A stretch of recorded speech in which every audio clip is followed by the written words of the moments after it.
할렐루야. 오늘도 하나님의 사랑과 은총이 넘치시기를 축원합니다. 오늘 2월 2일 벌써 2026년도도 1월달이 금방 빠르게 지나가고 말았네요. 2월달 첫날 첫 월요일입니다. 오늘 말씀 어제의 말씀을 다시 한번 네 번에 나눠서 하나하나 자세히 생각해 보면서 바로 좋은 땅을 들어갈 때 하나님께서 무엇을 경고하시며 또 우리가 어떠한 그 축복을 어떻게 지속적으로 누릴 수 있는가 하는 것을 같이 생각해 보려고 합니다.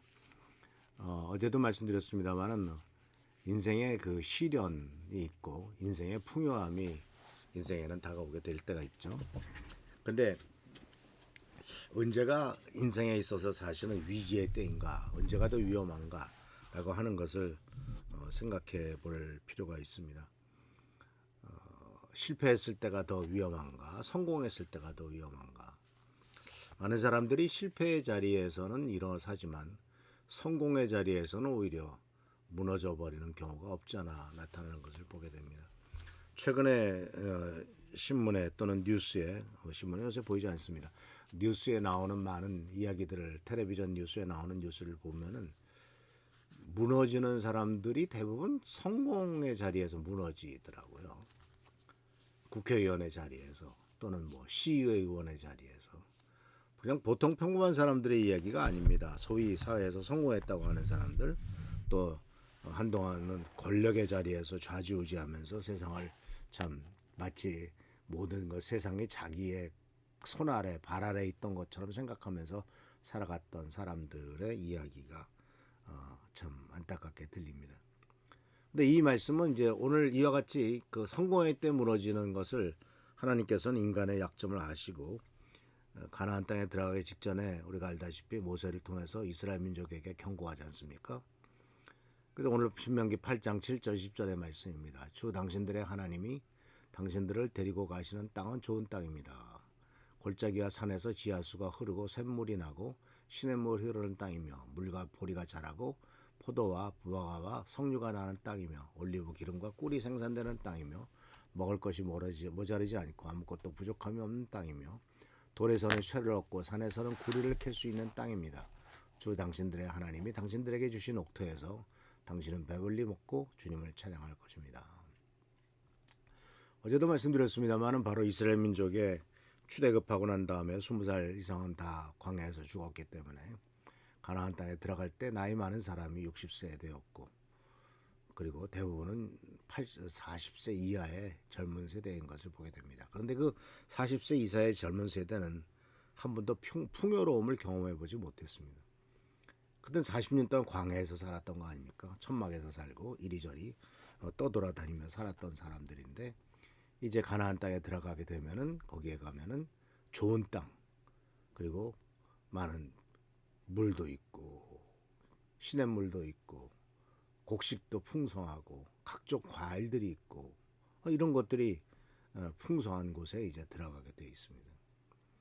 자, 이러한 상황 속에서 이제 모세는 이스라엘 민족을 향해서 경고를 하는 것이죠. 그래서 이 경고는 바로 뭐냐면 풍요로울 때 그때가 사실은 조심해야 될 때다라고 하는 것을 말하고 있는 거죠.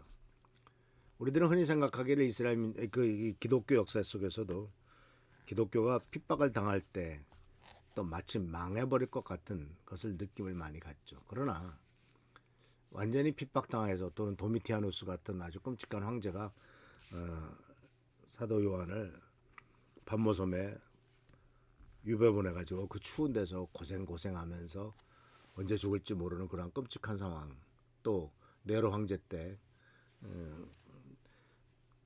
바로 바울과 베드로가 순교를 했습니다. 그런 순교의 순간 그때가 기독교가 존립 자체가 위험했을 것이냐, 아니면은 전쟁과 기근으로 생존 자체가 위협받는 고난의 시대인가.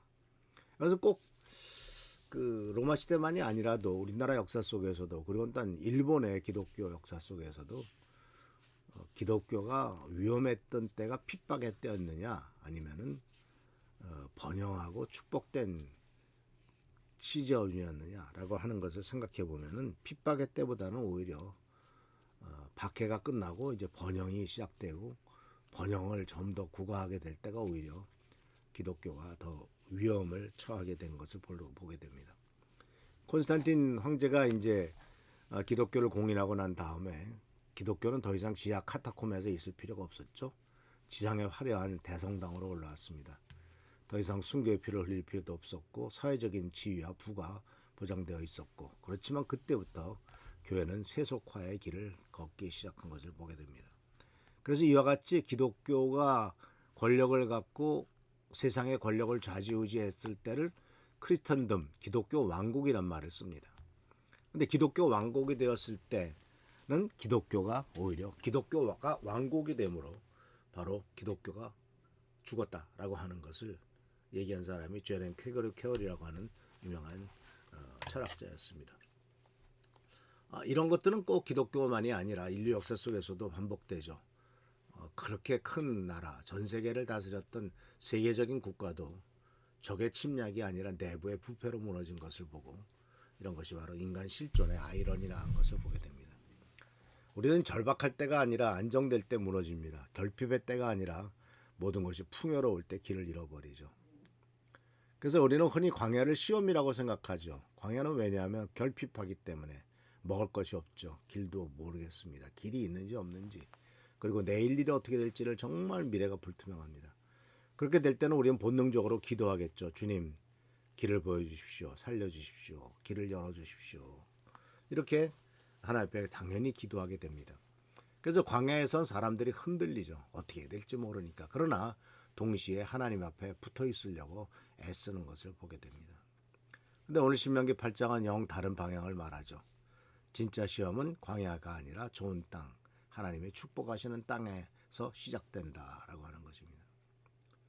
약속의 땅 입성을 앞두고 마지막으로 설교를 하면서 이제 장소는 모압 성지였고 평지였고 시간은 이제 곧 축복과 은혜의 자리로 들어가는 시간입니다. 그러면서 이 시간이 모세가 축복의 출발점에서 가장 엄중한 경고를 합니다. 조심해라. 먹고 배부를 때 내가 하나님을 잊어버릴까 두렵다라고 하죠. 그래서 광야가 아니라 약속된 땅이, 결핍이 아니라 풍요로움이 진짜 테스트의 기회다라고 하는 것입니다. 좋은 땅은 축복이죠. 그러나 항상 우리가 잊지 마십시오. 축복을 받았을 때는 축복이 우리들에게 질문을 던진다는 사실을, 축복이 하나님을 더 사랑하게 만드는가, 아니면 하나님 없이도 살 수 있다는 착각을 더 강화시키는가. 모세가 던지는 질문은 단순하지만 치명적이죠. 너희가 좋은 땅에 들어가 먹고 배부르게 될 때 너희는 어떻게 되겠느냐라고 하는 질문을 던집니다. 그래서 이것은 경고죠. 그래서 하나님께서 우리를 괴롭히시려고 시험하는 것이 아니라 우리를 살리기 위해서, 계속해서 그 땅에서 축복을 누리기 위해서 경고한다는 사실을 잊지 말고 주님의 은혜 가운데로 나가는 귀한 성도들 되시길 축원합니다. 할렐루야, 축복합니다. 기도하겠습니다. 오늘도 주께서 함께 하신 을 감사드립니다. 앞으로 어떻게 될지를 아버지의 축복된 자리에 나가기 직전에 모세가 경고했던 것처럼 우리들도 하나님의 경고를 잊지 않도록 인도하여 주옵소서. 오늘도 함께하여 주옵시고 지켜보살펴 주시기를 바라옵고 예수의 이름으로 축복하며 간절히 기도합나이다. 아멘. 금주 한 주간 동안 주님의 축복 가운데 보내시기를 축원합니다. 할렐루야, 축복합니다.